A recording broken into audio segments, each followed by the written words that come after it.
are so many gaps in our system. Let's just take behavioral health, for instance. Behavioral health is this massive monster of doing to people, and it's very limited in how or what is offered because it's driven by federal dollars. It's driven by Medicaid, it's driven by private insurance, and they get to decide, the macro system of payers get to decide what our behavioral health system can offer to individuals.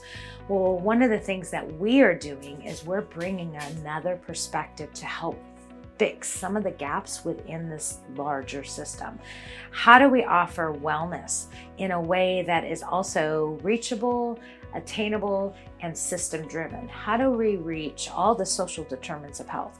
Well, if we're not able to have trauma awareness, then we're creating more trauma within our system. And the people who are working in the system, the people who are receiving services in the system, they're being harmed, and not intentionally. So don't hear me when I say that.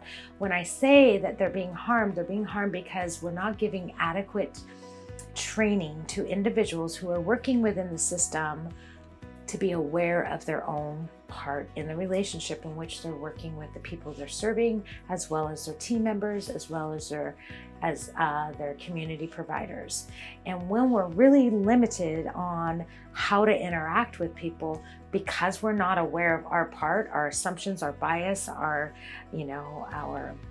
limitations or of knowledge or education or beyond, we're really, really continually traumatizing people.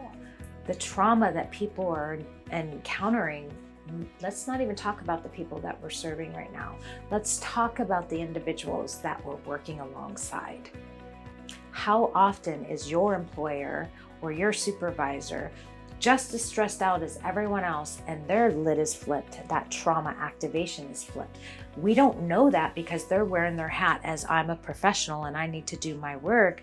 They're not voicing that they're in a bad place. So instead, what happens is the effects from being in that bad place is affecting everyone around them. And then it becomes more and more pressure. And then that ripple effect goes to their supervisees. That ripple effect goes to the people they serve and their families and beyond.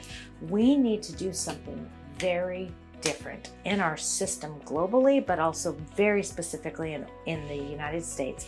We need to look at wellness as a whole person and in every aspect of every system.